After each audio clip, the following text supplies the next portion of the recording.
Bon, on a entendu à l'époque sur les antennes des radios, aujourd'hui, voir ces recherches faites par Jean-Philippe Pascal pour montrer un peu tout le cheminement de ce combat mené par les Guadeloupéens et avec Luc Renette à leur tête, c'est effectivement époustouflant.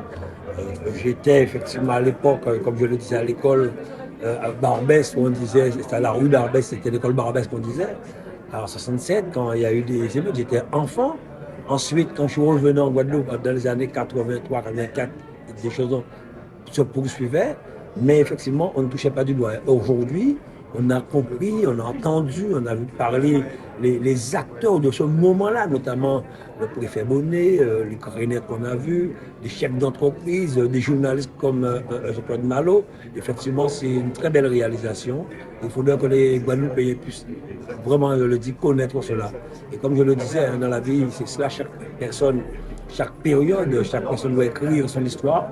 Rappelez-vous, Martin Luther King a eu un rêve. Ce rêve s'est réalisé des années après avec Obama président.